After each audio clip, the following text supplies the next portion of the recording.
Allahu Akbar, Allahu Akbar, Allahu Akbar, Allahu Akbar, Allahu Akbar, Allahu Akbar, Allahu Akbar, Allahu Akbar, Allahu Akbar, walillahil hamd. Alhamdulillah, alhamdulillahilladzi amarana bil i'tisami bihablillah wal ibtiadi an manhiyatillah, wassalatu wassalamu ala rasulillah Muhammadin la nabiyya ba'dah wa ala alihi wa sahbihi wa man tabi'ahudah. Ayyuhan nas, ittaqullaha haqqa tuqatih wa la tamutunna illa wa antum muslimun. Qala Allah subhanahu wa ta'ala fil Qur'anil Karim, A'udzu billahi minasy syaithanir rajim. Bismillahirrahmanirrahim. Wattaqu yawman turja'una fihi ila Allah, thumma tuwaffa kullu nafsin ma kasabat wa hum la yuzlamun. Shadaqallahul azim. Rabbi shrah li sadri wa yassir li amri wahlul 'uqdatam min lisani yafqahu qawli. Allahumma ij'alna minal mukhlisin.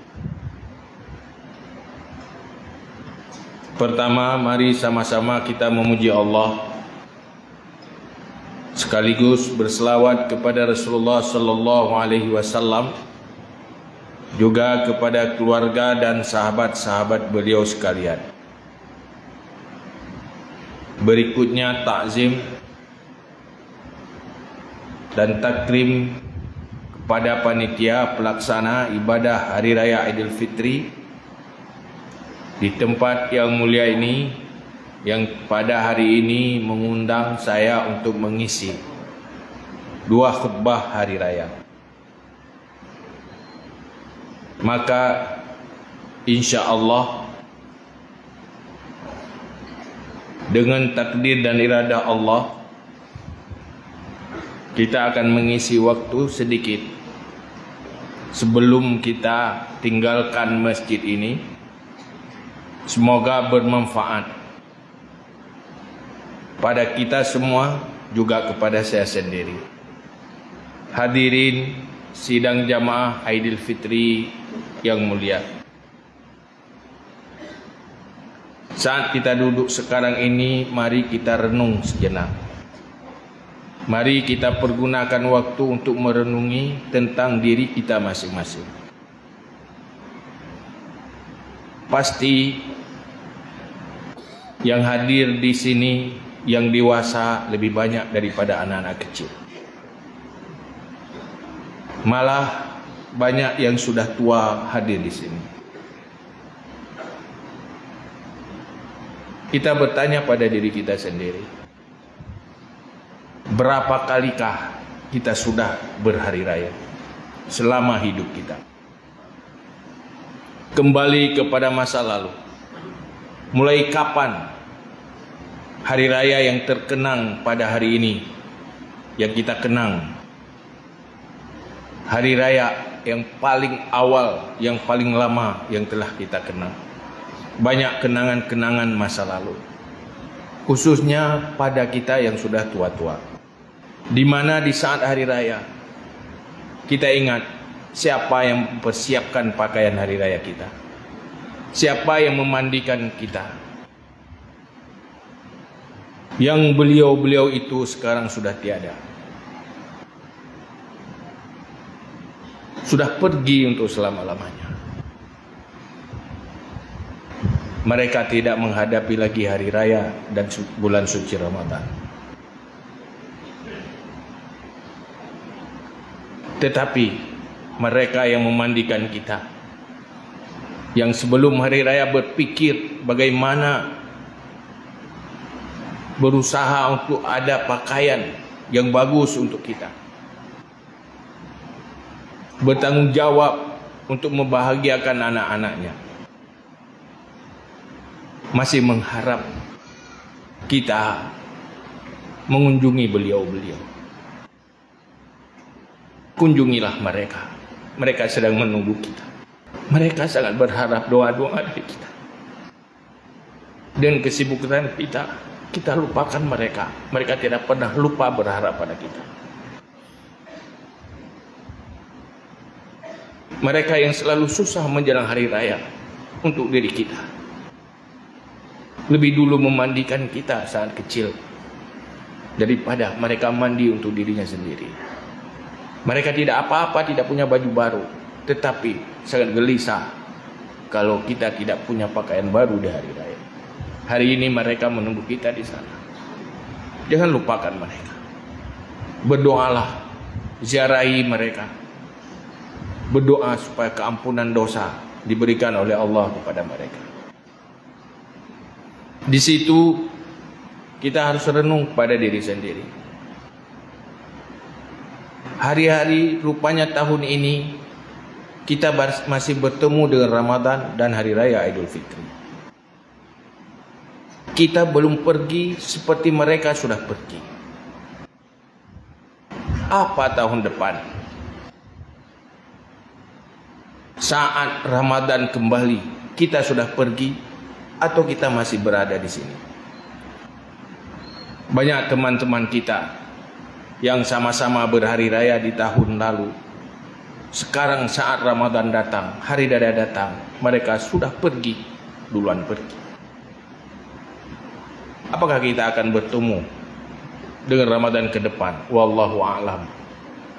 Kita belum tahu dan kita tidak pernah yakin. Maka oleh karena itu, yang paling beruntung siapa pada hari ini mendapatkan manfaat dan fungsi Ramadan. Terampuni dosa-dosa dengan datangnya Ramadan. Mendapat curahan rahmat Allah yang banyak dengan bertemunya Ramadan. Dan bebas dari api neraka. Itulah fungsi Ramadan. Siapa yang dapat memanfaatkan itu? Siapa yang bisa mendapatkan 3 fungsi itu? Itulah manusia-manusia sukses. Insya Allah pasti akan sukses siapa yang menyambut Ramadan dengan sebenar-benarnya menyambut Ramadan. Menjaga etika dan kewajiban-kewajiban di dalam bulan Ramadan. Dijanjikan 3 hal ini. Hal yang paling penting adalah terbebas dari api neraka untuk perasaan kita. Hal yang paling kita takuti neraka. Boleh kita berani mati, tetapi kita tidak pernah berani untuk jadi penghuni neraka. Boleh kita berani mati, tapi kita tidak pernah berani menghadapi siksaan kubur. Siapa yang bebas? Mereka yang telah terampuni dosa-dosanya. Hari ini Ramadan sudah selesai. Hari raya, hari yang masih punya fadilah dan kelebihan, yang berfungsi untuk terampuni dosa-dosa yang belum terampuni dalam suci Ramadan. Maka di hari ini kita sesali di atas Ramadan yang lewat tanpa kita sapa dengan serius, tanpa kita muliakan dengan serius. Sesali itu. Bercita-citalah di hati, semoga Ramadan ke depan akan saya sambut dengan sempurna. Tidak terlewati begitu saja seperti Ramadan yang baru lalu itu.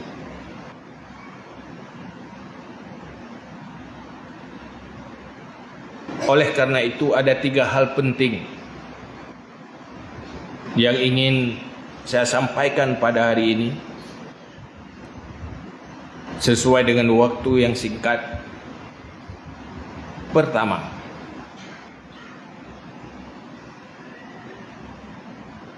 bahwa hari raya adalah hari kemenangan bagi mereka yang mendapatkan 3 keuntungan itu. Rahasia-rahasia yang tersembunyi yang diberi nama dengan rahmat yang dijanjikan kepada orang yang menyambut bulan suci Ramadan, kemudian terhapus dari semua dosa, hutang dosa terlepas semua, yang ketiga terbebas dari api neraka. Itu hal yang pertama, sebuah kesuksesan dan kebahagiaan. Maka wajar hari ini kita melakukan hari kemenangan, menghadapi hari kemenangan. Kemenangan apa? Kemenangan dapat rahmat Allah, kemenangan terampuni dosa, kemenangan terbebas dari api neraka. Itu yang pertama. Yang kedua,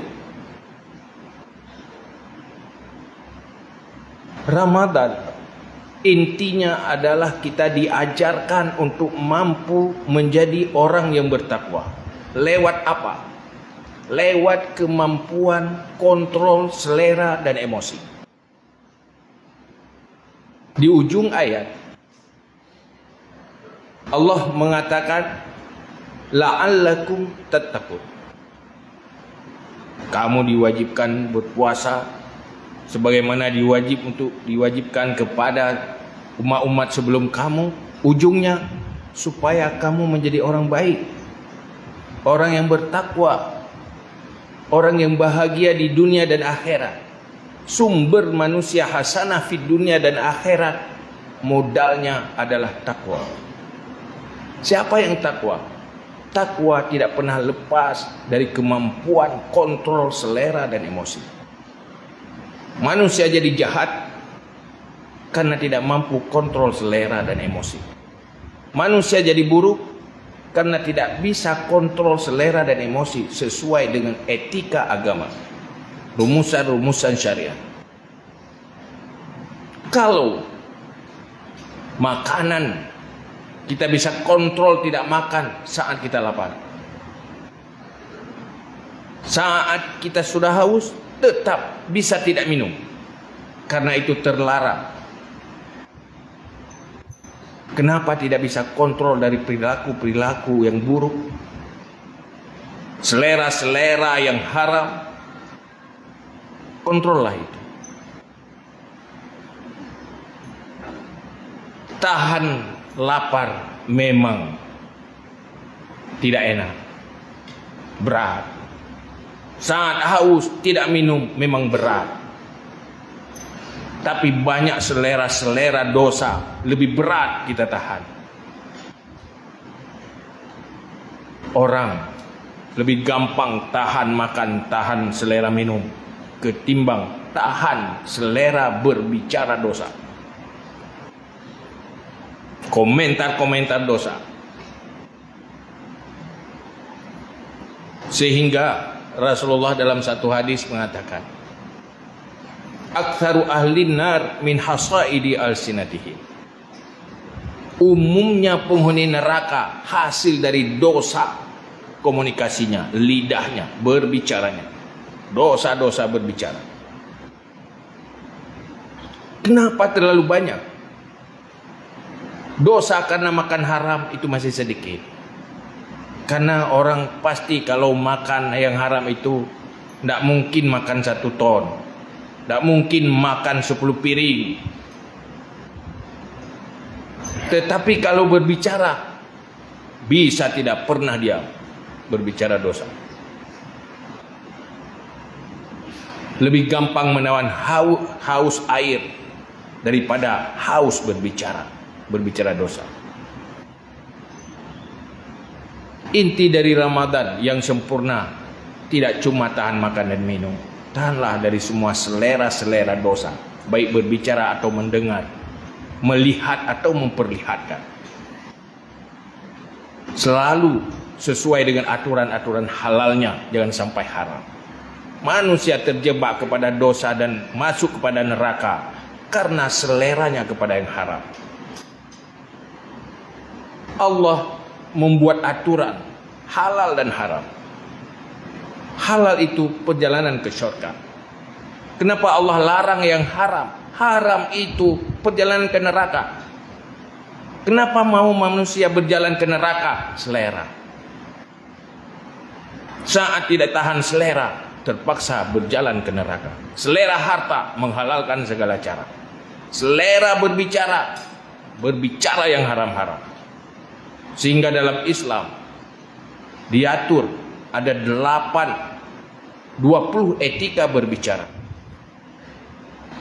Supaya jangan terjebak kepada dosa-dosa, malah dia menjadi pahala.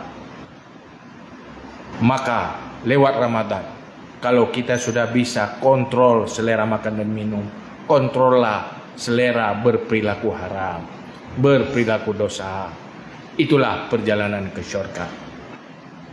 Kalau sudah mampu menghindari melakukan hal yang haram, kita sudah mampu menghindari berjalan dari perjalanan neraka. Selanjutnya, hari ini hari raya, khususnya di Aceh dan mayoritasnya umat Islam. Mereka telah mampu membudayakan hari raya yang luar biasa. Khususnya di Aceh, para leluhur kita mampu membuat hari besar Islam ini menjadi hari penting. Sehingga banyak daerah-daerah lain sama antara hari raya dengan bukan hari raya. Malah orang tidak tahu ada beda rasa antara hari raya dengan bukan hari raya. Tapi di Aceh, orang Aceh sudah berhasil membesarkan itu. Sehingga kita melihat memfungsikan hari raya, hari untuk keampunan dosa, saling bermaaf-maafan. Maka urangnya na dosa antar manusia. Yang han asi han ampun cuma istighfar. Ndak ampun hanya dengan ibadah-ibadah, zikir-zikir. Tetapi kalau dosa antar manusia itu perlu istibrak. Mereka halalkan dosa yang berkaitan dengan manusia itu. Maka fungsi hari raya minta maaf, tapi dengan syarat-syaratnya. Jangan kita kira asal sudah minta maaf sudah lepas. Mereka harus maafkan dari hatinya, dan dia tahu apa yang dia maafkan. Kalau ada harta orang di kita, minta maaf, bilang harta apa. Yang baik dia nata cua tagayan, tak boleh hororaya tak lagi maaf. Napa maaf dosa lu kadang naruh hataron bak lu. Iuringnya hana gedepu nya potrat nya. Kagak pemaah aju. Nya gedepu hana pemaahnya hana pulih dosa. Payah pegah. Man wat dia tak pegah mutamah bengeh. Kiban mah. Ke mutamah pemaah. Kagak hanaklah. Maka payah cako rayu mereka supaya dimaafkan. Ini apalagi suami istri. Kadang dosa-dosa istri pada suami itu sudah puluhan tahun lewat hari raya, hendak pernah selesai dosa dengan suaminya. Kadang ada suami yang berdosa kepada istri sudah puluhan tahun berhari raya, tetap permanen dosa itu, hendak pernah terbayarkan. Malah kadang-kadang ada dosa yang dianggap kalau dengan suami seakan-akan itu tidak dosa.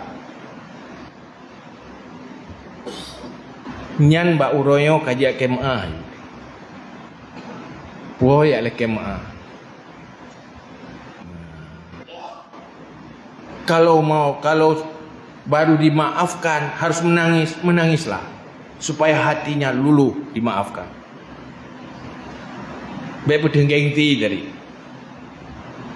Pedo nauri nang ilo hanapu mengasalah ngelako ko hanap payah kemah. Oh payah tunggu.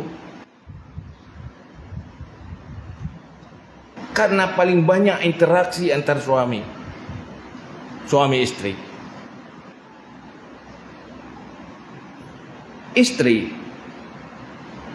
hal yang paling beruntung adalah ridha hati suami kepadanya.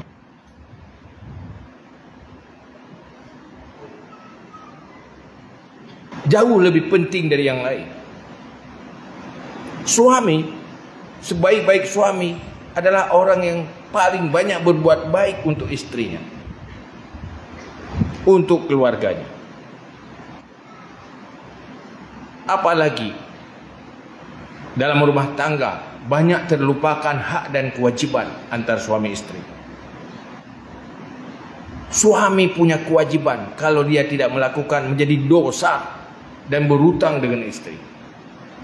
Istri juga punya kewajiban, kalau dia tidak melakukannya menjadi dosa antar suami istri. Suami punya hak menjadi kewajiban bagi istri. Istri punya hak menjadi kewajiban bagi suami.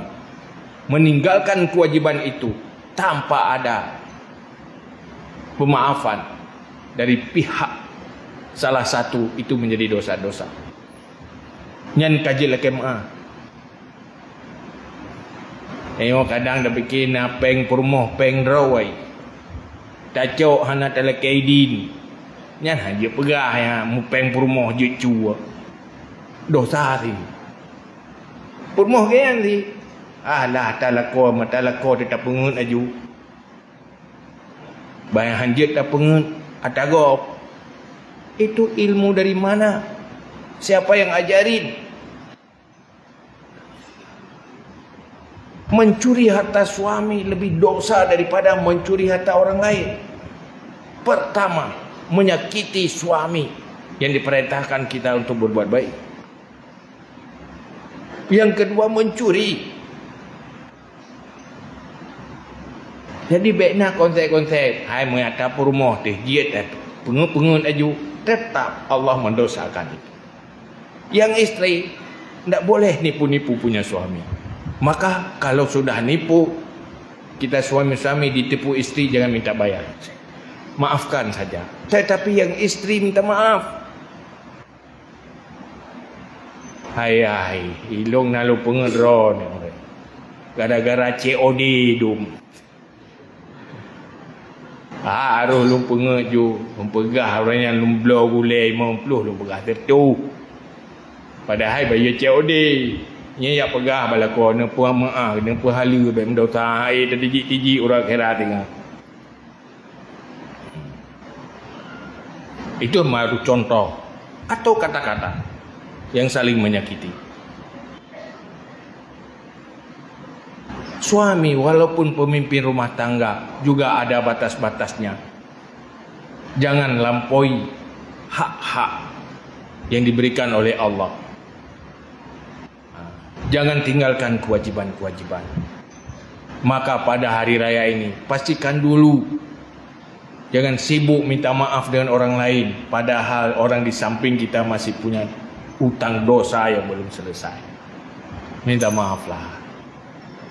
Bahaya kalau mati sebelum selesai minta maaf. Juga dengan saudara-saudara yang lain, dengan tetangga, pergaulan dan semuanya. Itulah budaya yang sudah dibudayakan, minta maaf. Tetapi maaf itu harus dari hati. Tidak cukup basa-basi dengan lidah, tidak selesai. Pemaaf dosa lung, kalau pemaaf putra dosa, karena depu api. Ia urung pegah kau depu lekai maaf, ia urung pemaaf, nak depu putra kau pemaaf, itu tidak selesai. Yang kedua, yang selanjutnya, yang ketiga, hari raya itu hari sosial. Dalam Islam pertama diwajibkan membayar fitrah. Wajib membayar fitrah. Siapa yang wajib? Orang miskin wajib, orang kaya juga wajib. Kecuali miskin kelewat miskin, tidak cukup untuk kebutuhan satu hari raya. Rupanya semuanya diperintahkan untuk memberi, tapi tidak semuanya dibolehkan untuk jadi penerima. Yang miskin wajib fitrah, kecuali miskin tidak punya apa-apa, tidak ada kelebihan untuk kebutuhan satu hari raya. Ada kelebihan baju, jual untuk bayar fitrah. Yang penting pada hari itu tidak telanjang. Kalau cuma orang cukup kebutuhan pokok satu hari, pasti di bawah garis kemiskinan kalau ukuran kita sekarang. Tetapi wajib bayar fitrah, apalagi yang kaya. Tetapi setelah memberi boleh menerima.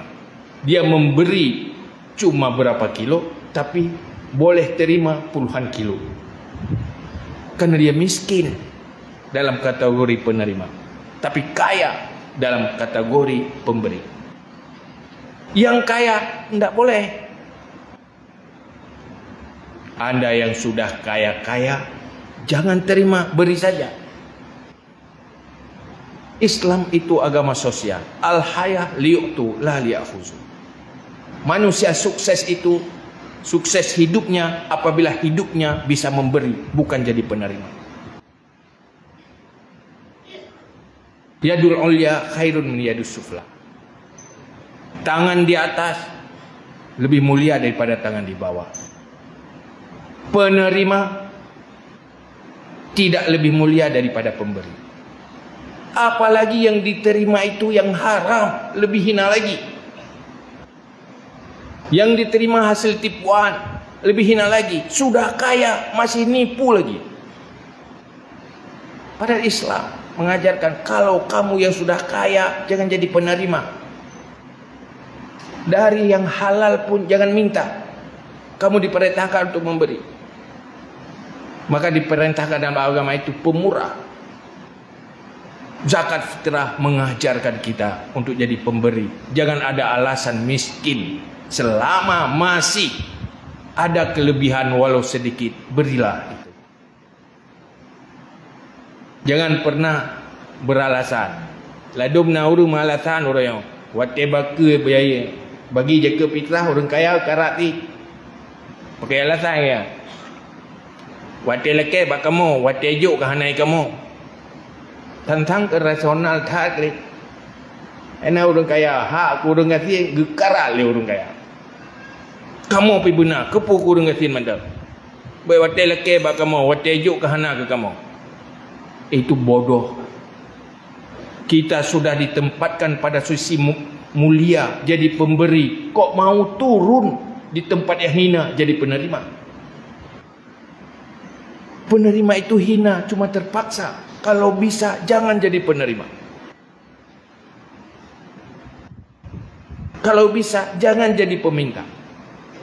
Mulialah, bercita-citalah jadi pemberi. Jangan merasa beruntung saat jadi penerima. Merasa beruntunglah di saat kita jadi pemberi. Kalau Allah sudah memberi harta kepada kita, jadilah di posisi yang mulia, yaitu memberi. Memberi itu tidak cuma dengan zakat fitrah, kebutuhan. Sehingga pada hari raya ada jamuan. Orang kita, para leluhur kita membudayakan saling bertamu. Di sana ada fadilah silaturahmi yang luar biasa pahalanya. Di sana ada fadilah memuliakan tamu yang cukup banyak pahalanya. Lakukanlah itu di hari raya. Kenapa buat kuih? Kenapa buat persiapan untuk tamu? Ya, untuk mendapat fadilah menerima tamu, ad-diafah. Kemudian di situ ada silaturahmi. Begitu penuh amalan kebaikan, fahla-fahla di hari raya kita yang telah dibudayakan. Lakukan itu sekarang. Semuanya lakukan ikhlas karena Allah, bukan untuk sebuah penampilan. Silakan pakai baju baru, bukan untuk menampakkan bagi mereka yang tidak punya baju baru. Bukan pakai baju termahal untuk hanya nampakkan pada mereka yang tidak mampu membeli baju mahal. Itu dosa. Hanya untuk merayakan hari kebesaran, membesarkan hari yang dibesarkan oleh Allah. Itu saja niat, bukan untuk kesombongan. Nyan pegat kuih untuk ipaju, kan untuk kubah orang raya ke. Yang baik waktu ipajuh, tailor ipajuh bengeh tu. Ku jai-jai ipajuh kuih. Yang hanja menan. Ikhlas. Mau makan banyak silakan. Maka kita yang makan saja jaga etika. Kalau kira-kira mereka tidak rela kita makan banyak, itu haram. Kita tahu itu kita makan banyak. Yang punya tidak rela, haram. Yang kasih, jangan haramkan itu. Habis haram kau pajuh pun, tayu pajuh kuih. Duduk ke haram kayaknya. Kau ajar biar kabih kah nali ketinggal. Baik puduk inan menyuhana kena pajuh. Atau baik ke pulimah tagai. Lepas gak icopleh. Ruhung be'u, itu macam be'u. Kepun untuk kalian-kalian aku mahal. Itu untuk makan, bukan untuk penampilan. Benar-benar ikhlas karena Allah. Lakukan jamuan. Kita menerima tamu supaya fadilah tamu. Lakukan silaturahmi. Maka hindari dosa-dosa. Nyukup jai ka pahala tarawih, kup jai ka. Waktu orang raya habis mendu musapat mupat. Salok mupat. Saya ke musapat sika cerita ke kau. Jangan ceritakan orang lain yang membuat jadi riba. Sering waktu kaduk ke cerita. Kalau bercerita, ceritalah yang baik-baik. Jangan cerita dosa-dosa. Jangan berriba saat kita bersilaturahmi. Buatlah itu menjadi ajang beramal, bukan ajang dosa. Rencana silaturahmi dapat pahala. Rencana bertamu saling dapat pahala. Ujung-ujungnya dapat dosa. Kamu pak. Yang jaga ada yang berat. Sehingga benar-benar hari raya, benar-benar hari raya, hari terbebasnya kita dari dosa dan terbebasnya kita dari neraka. Wallahu a'lam bissawab. Mari sama-sama kita masuk dalam kundua al-khutbah. Allahu akbar, Allahu akbar, Allahu akbar, walillahil hamd. Allahu akbar, Allahu akbar, Allahu akbar. Allahu akbar, Allahu akbar. Allahu akbar, walillahil hamd. Alhamdulillahirabbil alamin. وبه نستعين على أمور الدنيا والدين أشهد أن لا إله إلا الله وحده لا شريك له وأشهد أن سيدنا محمدا عبده ورسوله اللهم صل وسلم على سيدنا محمد وعلى آله وصحبه أجمعين أيها الناس أوصيكم وإياي بتقوى الله فقد فاز المتقون وحثكم وإياي على طاعة الله وطاعة رسوله لعلكم تفلحون قال الله سبحانه وتعالى في القرآن الكريم بسم الله الرحمن الرحيم واتقوا يوما ترجعون فيه إلى الله ثم توفى كل نفس ما كسبت وهم لا يظلمون صدق الله العظيم بارك الله لي ولكم ويا فوز المستغفرين ويا نجاة التائبين